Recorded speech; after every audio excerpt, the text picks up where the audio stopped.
Good morning students. तो देखिए आपने चैप्टर नंबर सेकंड चल रहा था आपका, और चैप्टर नंबर सेकंड में आपको मैंने गॉस लॉ के एप्लीकेशन सारे बता दिए थे। अब देखिए आपका जो आज का पॉइंट है वो है आवेशित चालक की सतह पर बल। कैसे आप एक चालक है जिसको आवेश दें तो उस पर बल कितना लगेगा, उसकी सतह पर कितना बल लगेगा, ये बल आप ज्ञात करेंगे। तो देखिए किस प्रकार से होगा ये। अब देखिए चालक आप कोई भी ले सकते हैं, चालक की आकृति कैसे भी हो सकती है। तो आप यहाँ पे बच्चों एक गोलाकार चालक लेंगे और गोलाकार चालक के लिए विभिन्न स्थितियों पर लगने वाले बल की गणना करेंगे। तो बल निकालने के लिए देखो आप क्या करें, सबसे पहले तीव्रता की गणना करें और तीव्रता से बाद में बल निकालें। और गोले के लिए तीव्रता आपको विभिन्न स्थितियों पर बताई हुई है। गोले के बाहर, पृष्ठ पर और अंदर तीनों स्थितियां आपके सामने थी। तो देखो एक चालक गोला मान लेते हैं और ये खोखला गोला है बच्चों, अंदर इसके कुछ नहीं है, गोलीय कोश है। और इस गोलीय कोश की त्रिज्या जो है वो कैपिटल R है। इसको आप आवेश देंगे तो आपको बताया था कि संपूर्ण आवेश पूरे पृष्ठ पर आ जाएगा।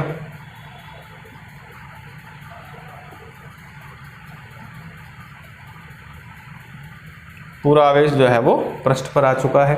अब इस पर इस आवेश की उपस्थिति के कारण जो बल लगेगा उसकी गणना किस प्रकार से होगी, तो ध्यान दें। इसके लिए बच्चों मैं दो पॉइंट मानता हूं। देखो एक पॉइंट मान लेता हूं P1, दूसरा पॉइंट मान लेता हूं P2। दो पॉइंट मैंने मान लिए हैं। एक पॉइंट गोलीय पृष्ठ के बाहर है और एक पॉइंट गोलीय पृष्ठ के भीतर है। अब भीतर मानने के बाद में यहां पर कोई अल्पांश मान लेते हैं, मान लिया अल्पांश। अब देखिए दो स्थितियां आपके सामने हो चुकी हैं यहाँ पे, एक तो जो अवस्था अल्पांश की है और एक जो बचे हुए क्षेत्र की है। तो दो स्थितियां आपके सामने हुई और दोनों में आपको स्पष्ट रूप से दिखाई दे रहा है कि यहाँ भी धनावेश है और यहाँ पर भी धनावेश है। दोनों आवेश बिल्कुल समान हैं, दोनों की प्रकृति बिल्कुल समान है और समान प्रकृति के जो आवेश होते हैं वो एक दूसरे को प्रतिकर्षित करते हैं। अब दोनों स्थितियों के कारण जो तीव्रताएं आएंगी वो कुछ इस तरह से होंगी। ये होगा E1 और इधर होगा E2, क्योंकि बल रेखा हमेशा ही बाहर निकलती है। ये एक दूसरे को प्रतिकर्षित करेंगे तो इधर तो आ जाएगा बच्चों E1 और इधर आएगा E2। तो दोनों पॉइंटों पर दो दो तीव्रताएं आपके सामने आ गई हैं। यहाँ पर जो आवेश है उसको मान लेते हैं dq। तो माना कि यहाँ लिख देता हूँ, एक समरूप एक चालक गोला जिसकी त्रिज्या कैपिटल R है, इस पर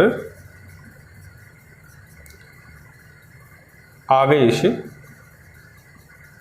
एक समान रूप से वितरित है।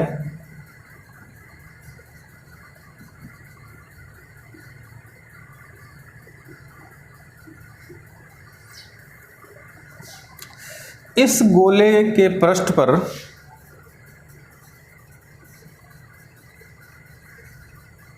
एक अल्पांश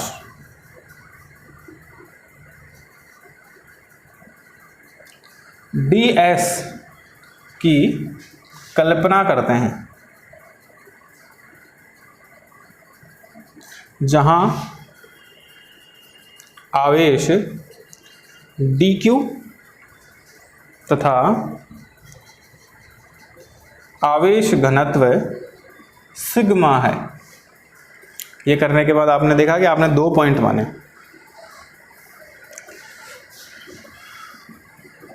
चालक में दो बिंदु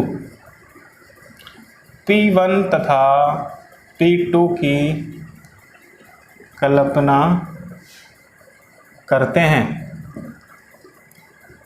जो क्रमशः पृष्ठ के बाहर व भीतर हैं, जहां दो तीव्रताएं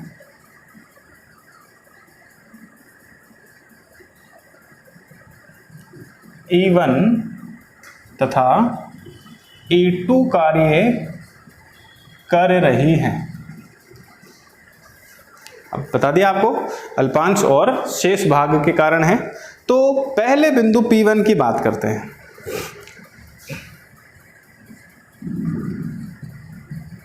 देखिए दोनों तीव्रताएं समान दिशा में हैं, तो E1 प्लस E2 बराबर, गोले के बाहर के लिए तीव्रता का सूत्र होता है सिग्मा अपॉन एप्सिलॉन नॉट। समीकरण नंबर हो जाएगा 1।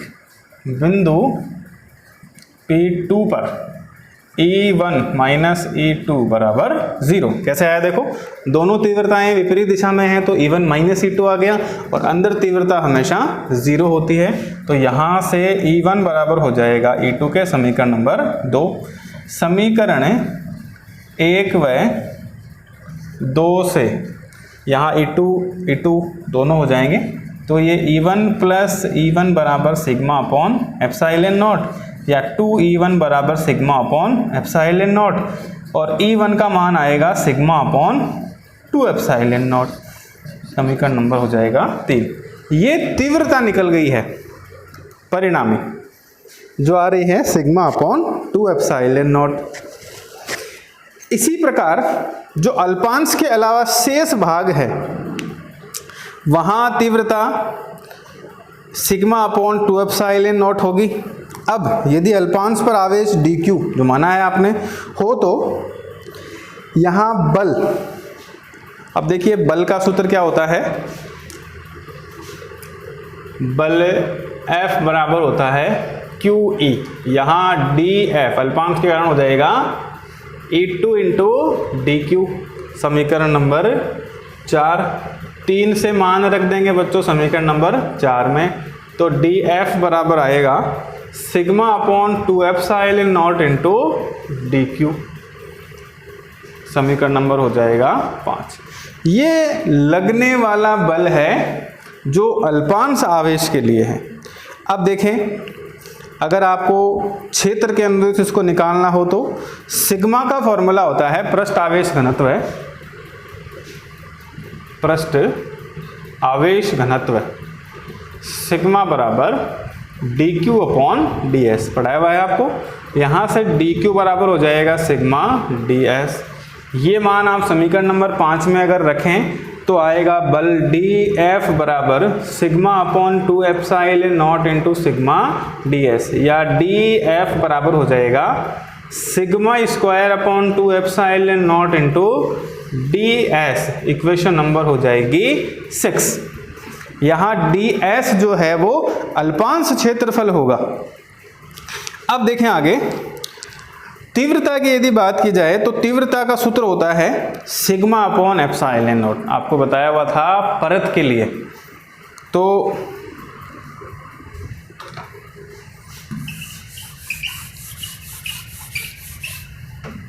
क्षेत्र की तीव्रता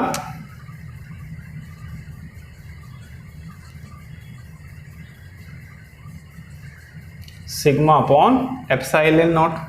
यहाँ से सिग्मा बराबर आ जाएगा एप्सिलॉन नॉट इंटू ई, और ये मान आप रखेंगे समीकरण नंबर 6 में, तो हो जाएगा dF बराबर epsilon naught E whole square upon 2 epsilon naught into ds। Solution करेंगे तो आएगा dF बराबर epsilon naught square E square upon 2 epsilon naught ds। इससे ये कैंसिल आउट हो जाएगा, तो dF बराबर होगा 1/2 epsilon naught E square into ds। समीकरण नंबर मानेंगे बच्चों 7। ये है लगने वाला बल अल्पांश पर। अगर आपको यहाँ पे संपूर्ण बल निकालना हो, जैसे यहाँ पे बल की गणना करनी हो, तो इसका कर देंगे बच्चों यहाँ से समाकलन करेंगे तो संपूर्ण बल निकल आएगा।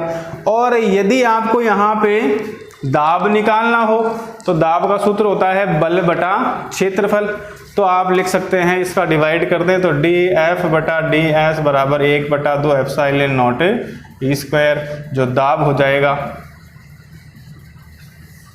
तो इस प्रकार से आप किसी भी चालक गोले के कारण सतह पर लगने वाला जो बल है और बल के कारण जो दाब लग रहा है उसकी गणना कर सकते हैं।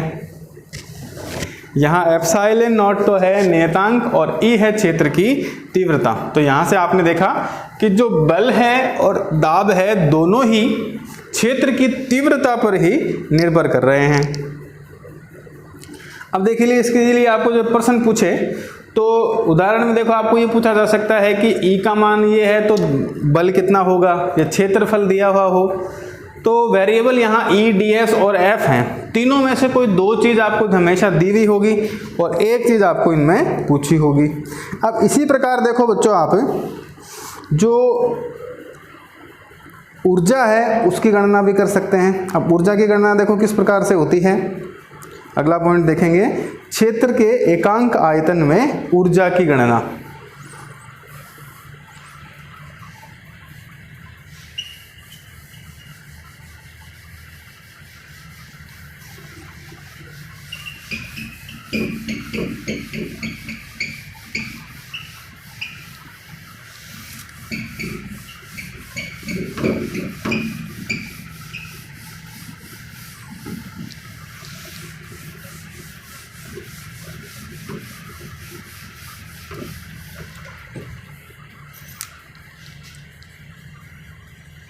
क्षेत्र के एकांक आयतन में ऊर्जा की गणना, या फिर आप बोल सकते हैं कि चालक में ऊर्जा घनत्व। ऊर्जा घनत्व का अर्थ यही होगा कि एकांक आयतन में उस पर कितनी ऊर्जा उपस्थित है उसकी गणना आपको करनी पड़ेगी। तो देखिए सबसे पहले आपको आयतन में ऊर्जा के बाद बताएं तो यदि किसी चालक को आप आवेश देंगे तो आवेश स्थान ग्रहण करेगा और आप उसको चाहे धनावेश दें चाहे ऋणावेश दें, क्षेत्र हमेशा परिवर्तित होगा।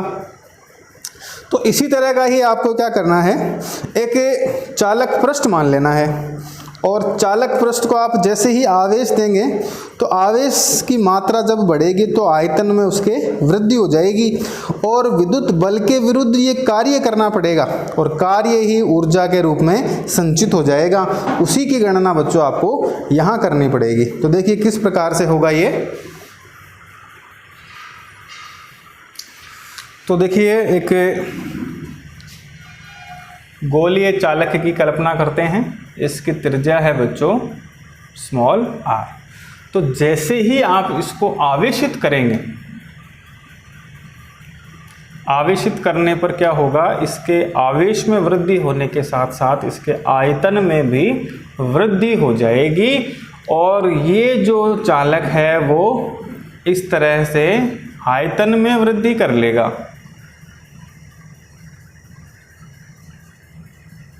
और dr विस्थापन तय कर लेगा। तो इस आयतन में जो वृद्धि हुई है ये बल के विरुद्ध है। जो वृद्धि बल के विरुद्ध होगी, जो कार्य होगा वो स्थितिज ऊर्जा के रूप में संचित हो जाएगा और उसी की ही आपको यहाँ पर गणना करनी पड़ेगी। तो देखिए आपको अभी थोड़ी देर पहले एक दो स्थितियाँ बताई थी कि भीतर तो तीव्रता होती है 0 और बाहर तीव्रता होती है सिग्मा अपॉन एप्सिलॉन नॉट। दोनों स्थितियाँ आपको बताई हुई हैं। तो आपको कार्य निकालना है बच्चों। तो कार्य का सूत्र होता है बल गुणा विस्थापन। तो यहाँ से आपको बल चाहिए। अब बल कैसे निकलेगा, आपके पास दाब है, दाब का सूत्र होता है बल बटा क्षेत्रफल। तो यहाँ से बल बराबर हो जाएगा दाब गुणा क्षेत्रफल। तो आप सीधा दाब से शुरू करें तो आपका क्षेत्र निकल आएगा। तो पहले इसके लिए थ्योरी मान लेते हैं। माना कि कोई चालक जिसकी त्रिज्या स्मॉल r है तथा इस पर आवेश q है जो एक समान रूप से वितरित है।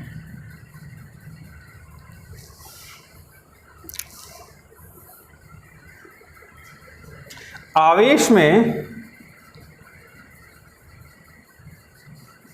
वृद्धि करने पर आयतन में भी वृद्धि हो जाती है, अतः त्रिज्या में dr विस्थापन होता है। यह अवस्था आपके पास सामने आ गई कि त्रिज्या में विस्थापन हुआ यहाँ से dr। अब देखें आगे, आपको बताया था अभी कि आपको सीधा दाब के सूत्र से शुरू करना है, और दाब का सूत्र होता है दाब P बराबर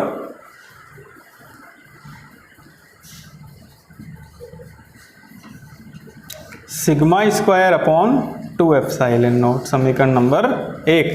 और दाब बराबर होता है बच्चों बल बटा क्षेत्रफल, तो बल बराबर हो जाएगा दाब गुणा क्षेत्रफल, F बराबर P इंटू A। तो यहाँ P का मान ये है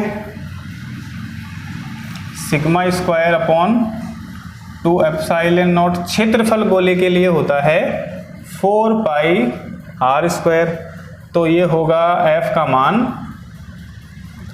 2 pi sigma square r square upon epsilon not, समीकरण मान लेंगे नंबर 2। अब बल निकल गया, कार्य निकालने के लिए बल गुणा विस्थापन, तो कार्य का सूत्र होगा बल गुणा विस्थापन, dw बराबर F डॉट dr। तो dw बराबर F का मान है 2 pi sigma square r square upon epsilon naught into dr। संपूर्ण कार्य निकालने के लिए बच्चों इसका कर देंगे समाकलन। तो जैसे ही आप इसका समाकलन करेंगे तो आपके सामने आएगा जो किया गया कार्य है वो। अब आपको देखो पॉइंट में पूछा है एकांक आयतन की ऊर्जा की गणना आपको करनी है, तो एकांक आयतन की ऊर्जा की गणना करने के लिए आपको राइट हैंड साइड पर आयतन बनाना पड़ेगा। और आयतन देखिए किस प्रकार से बनेगा। आयतन का एक जनरल फॉर्मूला होता है और वो होगा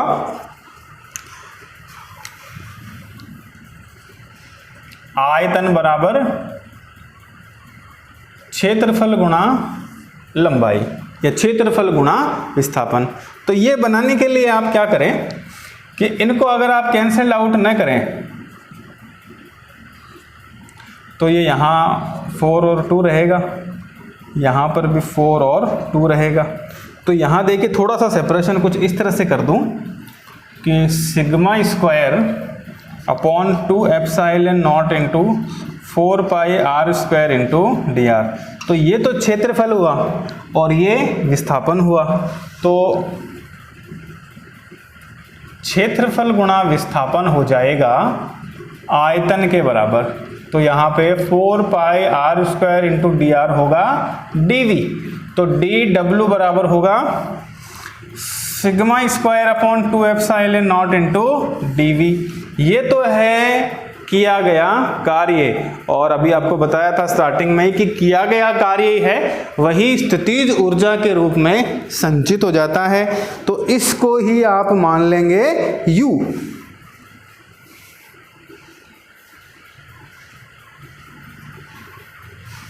यह किया गया कार्य ऊर्जा के रूप में संचित हो जाता है, अतः dw ही हो जाएगा du के बराबर। तो du बराबर होगा sigma square upon 2 epsilon naught into dv। ये तो हो गई ऊर्जा। एकांक आयतन के निकालने के लिए v का भाग लगा देंगे, तो du अपॉन dv बराबर होगा sigma square upon 2 epsilon not. और अगर आप सिग्मा की वैल्यू यहाँ पे रखें जो होती है e एप्सिलॉन नॉट, तो होगा du अपॉन dv बराबर e square epsilon naught square upon 2 epsilon not, या 1/2 epsilon not e square du upon dv। एकांक आयतन की ऊर्जा या चालक की सतह पर ऊर्जा घनत्व का सूत्र होता है ये। और सूत्र से आपको ये भी समझ में आ रहा है कि जो एकांक आयतन की ऊर्जा घनत्व है वो माध्यम पर निर्भर कर रहा है। अगर यहाँ माध्यम आए तो एप्सिलॉन r से मल्टीप्लाई करके निरपेक्ष विद्युतशीलता बना सकते हैं। तो सूत्र हो जाएगा 1/2 एप्सिलॉन ई स्क्वायर। तो ये है आपका पॉइंट।